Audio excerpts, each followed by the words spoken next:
Hey guys, it's Hunter. Welcome back to another episode of Ask-a-Fish. Let's just jump straight into your questions. What's your opinion on the new PRS Silver Sky? Everyone's showing hostility towards it, which I think is dumb because people have been copying strats for years. Okay, so interestingly, the most hated guitar on the internet this week is not a Gibson, it's the new John Mayer's signature model, the PRS Stratocaster. Silver Sky. And the memery around this guitar has been brutal. Obviously, it takes more than a little bit of inspiration from another popular guitar. The body is alder with a bolt-on maple neck, 22 fret rosewood fingerboard, white pickguard, and a 1-volume, 2-tone, 5-way blade switch control scheme.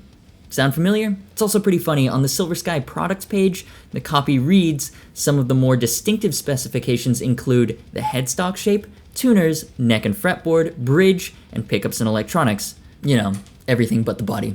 They know what they've done. Anyways, okay, looks are one thing, but in all fairness, there are some key differences that separates the Silver Sky from a traditional Fender Strat. For one, it has an inverted PRS headstock with 3 tuners on each side rather than 6 in a line. That, along with the bird inlays, does make it distinctive as a Paul Reed Smith, as long as you're looking at a shot of the whole guitar rather than just the body. Not that the body is completely identical to a Strat. There is that signature PRS scoop, which should make upper fret access easier, and it's also got a custom 635 JM neck shape, which is supposed to be inspired by the necks of a 63 and 64 Strat, hence the name, 63.5, 63.5, 635. Then the fingerboard radius is a tiny 7 1/4 inches. For reference, Strats normally have a 9.5 inch fretboard radius, and Les Pauls have a 12-inch radius. Now, I like round fingerboards, but 7 1/4 inches?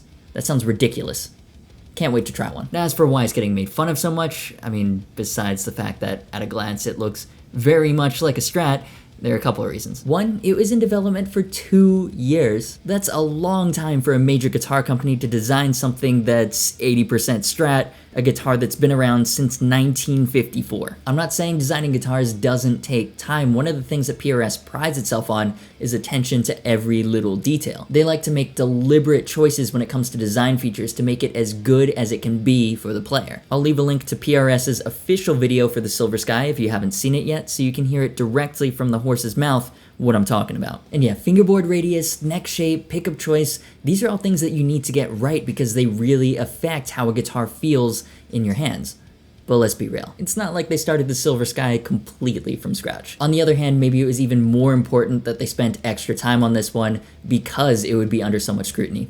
Who knows? But yeah, the main thing is the initial perception of this guitar is that it's not really PRS-y. It's got smaller sized fret wire compared to what you'd normally find on PRSs. It's got single coils instead of humbuckers. The body silhouette is not entirely original, and that last part really gets to a lot of people. The Stratocaster is the most ripped off guitar in the world. Companies have been doing it long before I was born. But generally, from what I can remember, the big 3 American guitar companies, Gibson, Fender, and PRS, have had very clear and exclusive guitar styles. The PRS single cut is obviously inspired by the Les Paul, but it's still quite distinctive. Even when Gibson released their modern double cut last year, it was still very Gibson-y. The fingerboard radius, the pickups, the medium jumbo frets, maybe it looked a little PRS-esque, but there was no mistaking it for a Gibson. The Silver Sky, if you only saw a picture of the body, you might think it's a custom shop Fender, and I guess that rubs people the wrong way. As for my reaction to it,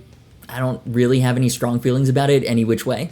It just makes sense. PRS wanted John Mayer as an artist, John Mayer wanted a signature guitar based off of what he liked to play, and this was the result. Love it or hate it, it looks like a good guitar, one that PRS was well in their rights to make, but if I was Fender, I would be pissed. So will I be demoing it on the channel? And probably not. It's listed for pre-order at $2,300, which is a very hefty but fair amount for an American PRS, in my opinion. I have enough confidence in PRS to say that the USA version is probably worth it if this guitar is your style, but since I'm not a huge Mayer fan or a Strat guy, I'm boarding the hype train early for the SE version. As a Les Paul guy, $2,300 is more than I'd be willing to spend on a Strat, PRS, or Fender, but I do want to try that neck. That's just my take. What do you think of the John Mayer Silver Sky? Love it, hate it, indifferent? I'll leave a poll in the top right that you can vote in.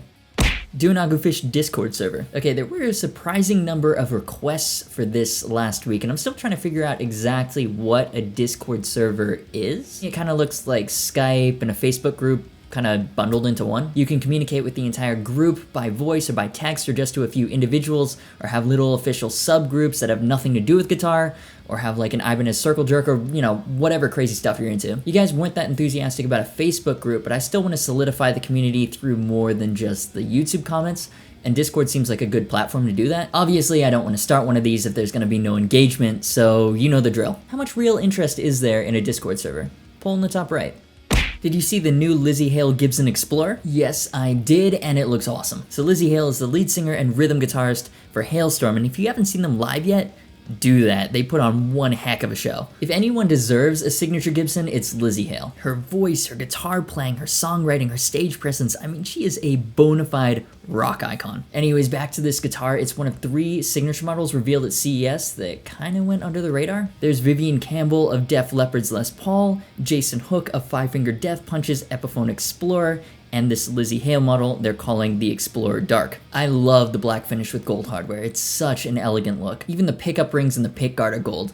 So cool. It's got a mahogany body, slim taper mahogany neck, and a rich light fingerboard with 22 medium cryogenically treated frets. For pickups, it comes with a 57 Classic in the neck and a 57 Classic Plus in the bridge. Now these are relatively low output pickups, but I actually love them for rock. They're really smooth, punchy, and chunky all at the same time.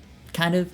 It's hard to explain with words. Basically, when I think of how a Gibson should sound in my mind, they're it. By all accounts, it's a pretty traditionally spec'd guitar, nothing really groundbreaking, but that's kind of the point. It's just a classy looking tool for making rock and roll. So Lzzy actually had another signature Explorer a couple years ago that looked very similar to this one, except in a white finish. And I never got to try it, so hopefully one of these makes it to one of my local stores because it looks sweet. On a personal level, I'm kind of disappointed that there isn't a lower cost Epiphone version. I mean, I'd take one of these beauties over a Tommy Thayer White Lightning Explorer for sure. If I were a betting man, I'd say it's only a matter of time, so fingers crossed. In the meantime, what do you think of the Gibson Explorer Dark? Let me know in the poll. And that'll do it for this week's episode of Ask-a-Fish. Feel free to leave your thoughts on anything discussed in the comments. Like, subscribe, turn on notifications by clicking the little bell because YouTube's been super buggy lately and videos haven't been appearing in sub boxes, which is a little annoying. As always, thanks so much for watching. You've been awesome, and I'll see you for the next video.